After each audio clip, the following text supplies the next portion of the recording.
Баршаңызға қайырлы күн. Сіздермен Фариза. Бүгін мен сіздерге дәл осындай керемет болып шығатын фриді көрсететін боламын. Ең алдымен картоптарымызды жуып тазалап аламыз. Дәл осылай домалақ және ірі көлемдегі картоптарды аламыз. Жақсылап жуып тазалап алған картоптарымызды домалақ күйімен турап шығамыз. Және соны 4-ке болмаса 5-ке бөлеміз. Ұзынша фридің көлемінде етіп турап аламыз. Ірі қалың болып жатса 2-ге бөлуге болады. Туралған картоптарымызды жақсылап салқын суға 2-3 рет жуып аламыз, крахмалы кеткенше. Және үстіне тағы да салқын су құйып, тұз салып 30 минутқа қалдырамыз. Қайнап тұрған судың үстіне салып 2 минут пісіреміз. Алдын ала суды қайнатып қоямыз.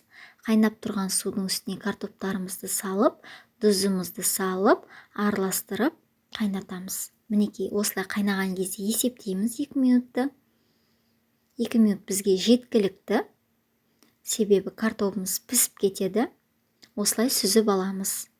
Сүзіп алғаннан кейін майымызды қыздырамыз. Табамызды газға қойып, май құйып қыздырамыз. Қатты қызып тұрған майдың үстіне салатын болғаннан кейін картоптарымызды дәл осылай құрғатып аламыз. Майымыз қызған кезде картоптарымызды аз-аздан сала отырып, жақсылап қуырып аламыз.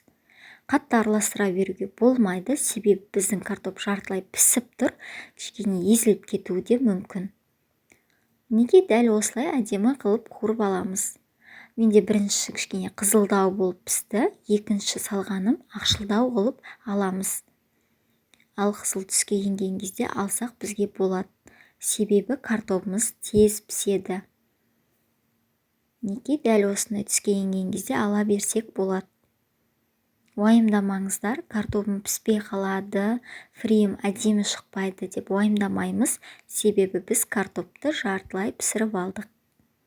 Міне біздің фриіміз дайын болды, өте керемет, әдемі болып шықты.